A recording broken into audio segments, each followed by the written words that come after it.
आप लोगों को लगता है कि सिर्फ एक अपर कास्ट का ही लीडर प्रॉफिट हो सकता है। ये दिमाग के जालों को निकालने की जरूरत है।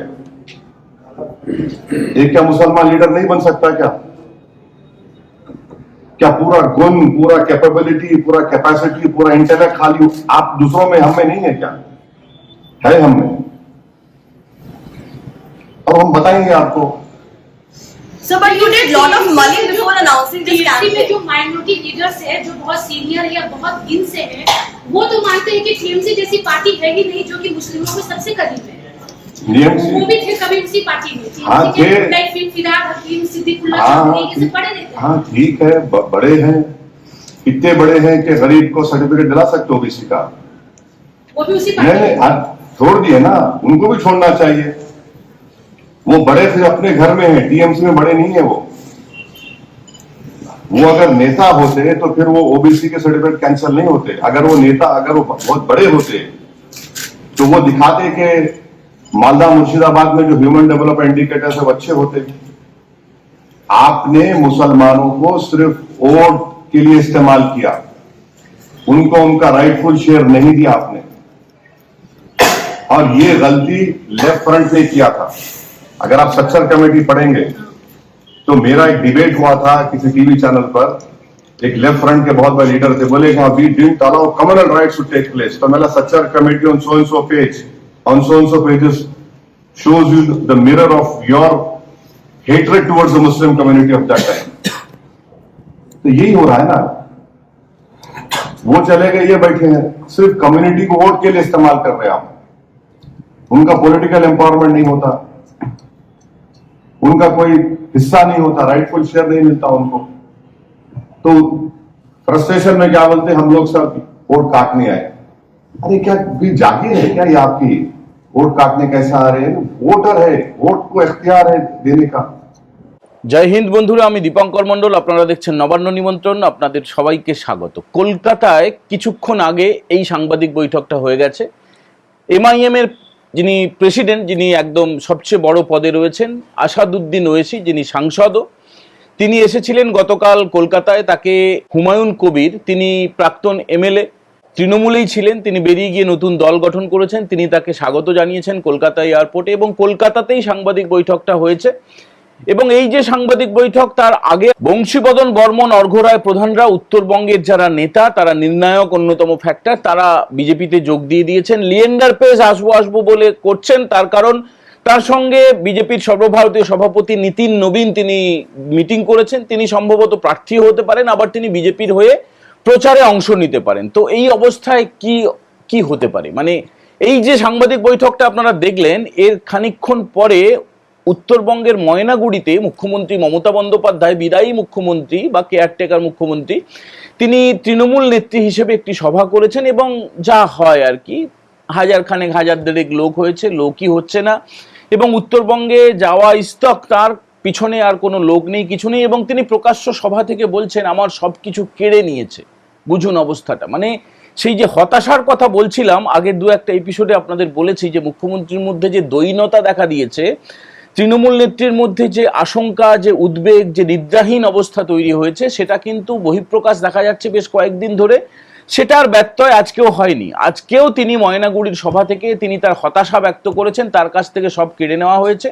এবং আবার আগে যেটা তিনি ধর্মতলার ধর্ণামঞ্চ থেকে, ধর্নার নামে যে নাটকটা, যাত্রাটা হয়েছিল, থিয়েটারটা হয়েছিল, সেখান থেকে তিনি যে হুমকিটা দিয়েছিলেন যে ভোটের পরে পোস্টার দিতে হবে, বুকে পোস্টার নিয়ে ঘুরতে হবে, আমি বিজেপি করি না, সেই হুমকিটা বা সেই ধমকিটা তিনি আবার দিয়েছেন। মানে তিনি আগেও হিংসায় উস্কানি দিয়েছেন, আজকেও তিনি হিংসায় উস্কানি দিয়েছেন। এবং এগুলো কিন্তু নির্বাচন কমিশন নজর রাখছে। তিনি যে বিদায়ী মুখ্যমন্ত্রী, তিনি সেটা মাঝে মাঝে ভুলে যাচ্ছেন। আসলে ভুলে যেতে বাধ্য হচ্ছেন এই কারণে, একদম 15 বছর ধরে ক্ষমতায় থাকলে তার যে প্রভাব প্রতিপত্তি যা যা কিছু ছিল, এখন আর তার কিছু নেই। এবং এই অবস্থাতে আমরা যেটা ফোকাস করার চেষ্টা করছি, যে ইবলিশের দৌড় বলে আপনাদের থাম্বনেলটা তৈরি করেছি। ইবলিশ মানে কি জানেন? ইবলিশ মানে হচ্ছে শয়তান, ইবলিশ মানে হচ্ছে দুষ্টু আত্মা, মানে অশুভ আত্মা, এটা বলা যেতে পারে। ইবলিশ এটা হচ্ছে উর্দু ভাষায় বলা হয়। এই যেহেতু আসাদুদ্দিন ওয়েসি আজকে সে সাংবাদিক বৈঠক করেছেন এবং এর সঙ্গে হুমায়ুন কবিরের দলের একটা জোট হয়েছে, তারা প্রায় 192টা আসনে, মানে 294টার মধ্যে 192টা আসনে লড়বেন বলে ইতিমধ্যে জানিয়ে দিয়েছেন, এবং একটা আসন সমঝোতা হবে। একদিকে আইএসএফ ফাইট করবে তৃণমূলের বিরুদ্ধে মূলত, অন্যদিকে আসাদুদ্দিন ওয়েসি আর এই যে এআইএমআইএম এর যিনি এসছিলেন তাদের একটা জোট হয়ে গেল। তো এরপরে আজকের যেটা বক্তব্য, যেটা আমরা বুঝতে পারলাম আসাদুদ্দিন ওয়েসি সাহেবের পুরো কথা থেকে, যে মূলত আদিবাসী, পিছিয়ে পড়া এবং মুসলিম এই ভোটটাকে তারা নজরে রেখেই ভোটে লড়বেন। এটা তো একদম পূর্ব নির্ধারিত, কিন্তু তাদের মোটোটা কি হবে? তারা কি শুধুমাত্র ভোট কাটার চেষ্টা করবেন? তারা কি শুধুমাত্র তৃণমূলকে হারানোর চেষ্টা করবেন? করলে কেন করবেন সেটার ব্যাখ্যা আজকে আসাদুদ্দিন সাহেব দিয়ে গিয়েছেন।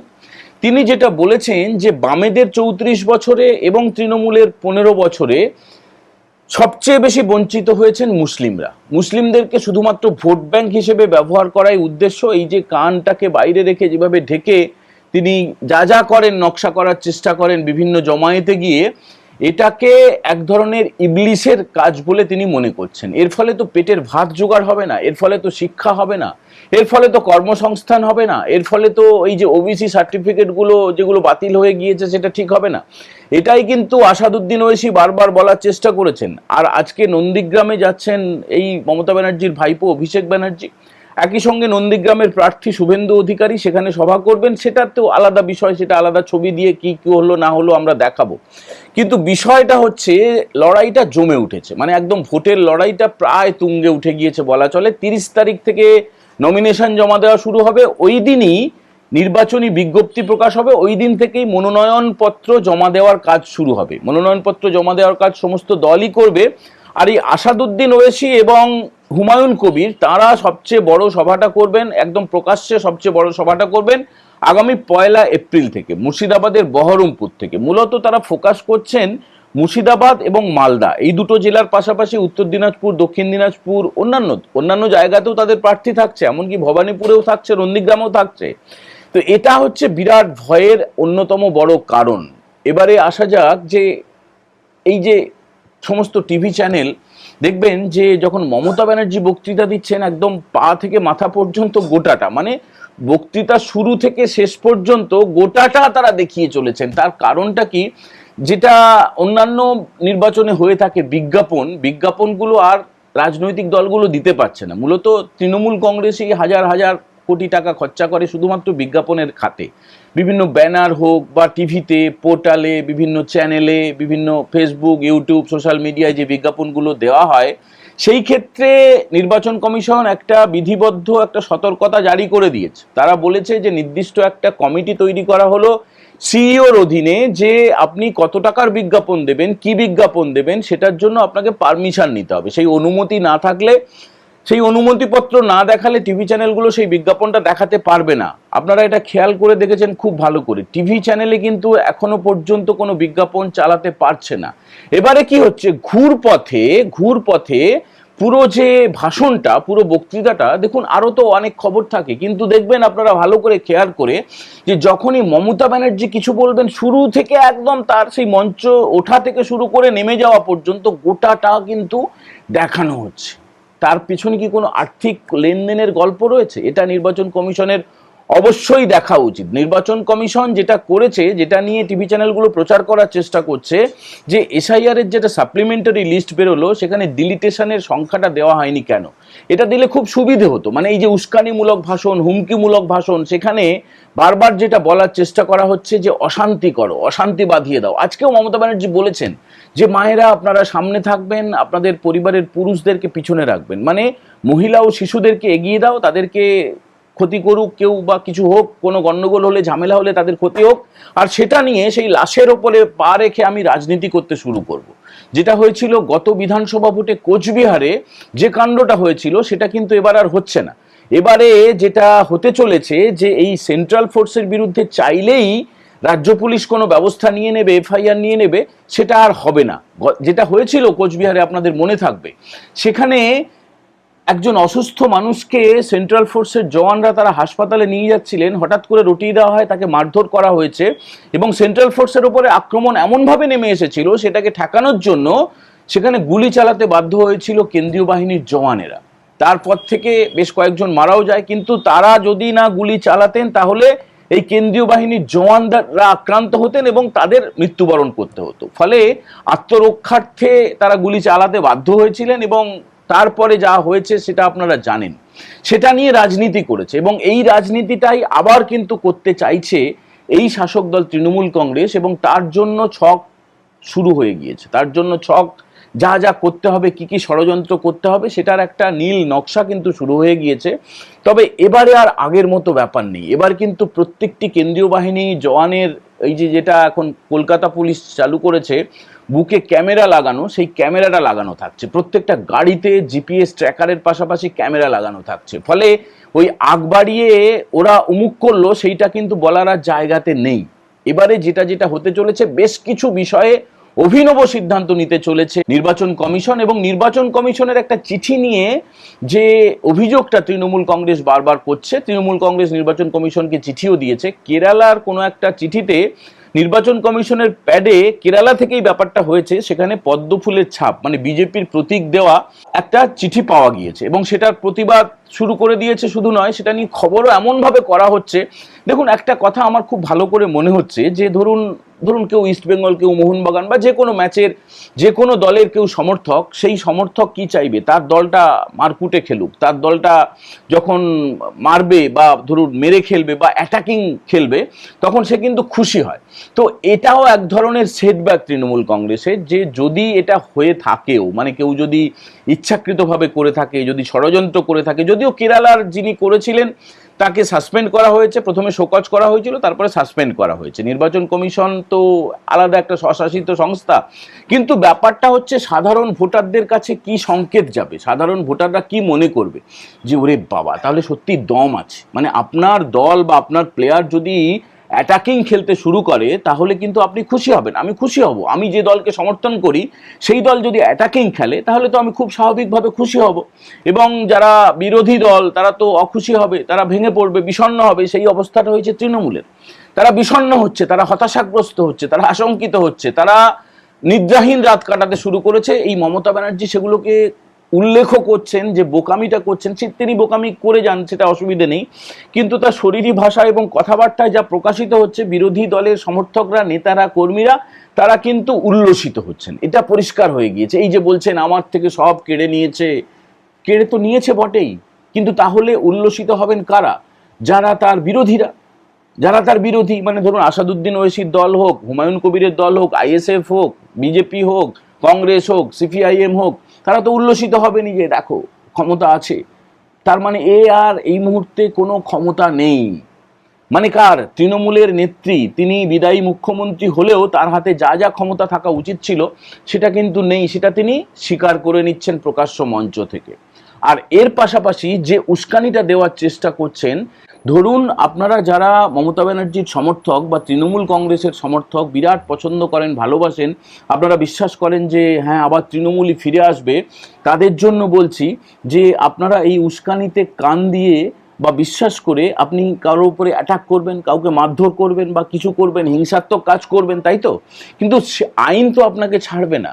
কেসটা হয়ে গেলে মানে দেখবেন খেয়াল করে, কোনো নেতা বা বড় নেতারা কিন্তু তাদের শাস্তি হয় না, তারা মার খায় না। মার খান আপনারা, মারেন আপনারা, যেমন আপনাদেরও কিন্তু মার খেতে হয়। আর আইনের হাত সত্যি সত্যি লম্বা। একবার একটা যদি অভিযোগ রুজু হয়ে যায় তাহলে এখন আপনার এই পিসি, খালা, আপু, দিদি বা যিনি আছেন তিনি হয়তো সাময়িকভাবে হয়তো রক্ষা করে দেবেন, কিন্তু আপনাকে, আপনার পরিবারকে কিন্তু ভুগতে হবে। অতএব এই উস্কানিতে কান দিয়ে বিশ্বাস করে কিছু করার আগে 10 বার ভাববেন। যে নেতা নেত্রীরা, এদের তো বিরাট টাকা দিয়ে এরা মোটামুটি সালটে নেবে কেসটাকে, কিন্তু সাধারণ মানুষ, সাধারণ কর্মী, সমর্থক, তারা যদি এই উস্কানিতে পা দিয়ে কোনো হিংসাত্মক কাজ করে বসেন তাহলে আপনাকে, আপনার পরিবারকে, আপনার আত্মীয় স্বজনকে, তাদেরকেই কিন্তু ভুগতে হবে, আজীবন ভুগতে হবে একবার যদি অভিযোগটা রুজু হয়ে যায়। ফলে এই ধরনের উস্কানিতে আপনারা কান দেবেন না। আর যারা বিশ্বাস করেন তারা কিন্তু আবার ভাববেন, আপনাদের নেত্রী কিন্তু স্বীকার করছেন যে তার হাতে আর ক্ষমতা নেই। একটু ভালো করে পর্যবেক্ষণ করবেন, আগের মতো কি ভিড় হচ্ছে? এই তো ময়নাগুড়ির সভাতে আজকে আমরা চোখ রাখছিলাম, কত হাজার, 1,500 লোক হয়েছে। ভাবতে পারেন একটা নির্বাচনী জনসভা হচ্ছে, সেখানে লোক নেই। উত্তরবঙ্গ প্রায় ফাঁকা হয়ে যাবে। তৃণমূল কংগ্রেস কটা আসন পাবে, হাতে গোনা কটা আসন পাবে আমার সন্দেহ আছে। আদৌ এই তৃণমূল কংগ্রেস ক্ষমতায় ফিরবে কিনা আমাদের যথেষ্ট সন্দেহ আছে। আপনারা কি মনে করছেন? তৃণমূল কংগ্রেস আর ফিরবে? এই মমতা ব্যানার্জি আর ফিরবেন? তার উস্কানিতে কাজ হবে? অবশ্যই আপনারা কমেন্ট করে জানাবেন। আর যদি প্রথমবার নবান্ন নিমন্ত্রণ চ্যানেলটা দেখেন, দয়া করে সাবস্ক্রাইব করবেন এবং বেল বাটনে প্রেস করবেন। আর একটা প্রশ্ন আপনাদের কাছে রাখছি, এই আসাদুদ্দিন ওয়েসি এবং হুমায়ুন কবিরের জোট, এরা মুসলিম ভোটে কতটা প্রভাব ফেলতে পারবে? আমাদের তো মনে হয় যে এরা যথেষ্ট প্রভাব ফেলতে পারবে এবং এর ফলে সবচেয়ে বড় ড্যামেজ হবে রাজ্যের শাসক দল তৃণমূল কংগ্রেস। আপনাদের বক্তব্য এবং মূল্যবান মন্তব্য অবশ্যই জানাবেন। সবাই ভালো থাকবেন। আজকের মতো এই এপিসোড আমরা এখানেই শেষ করছি। জয় হিন্দ, বন্দে মাতরম।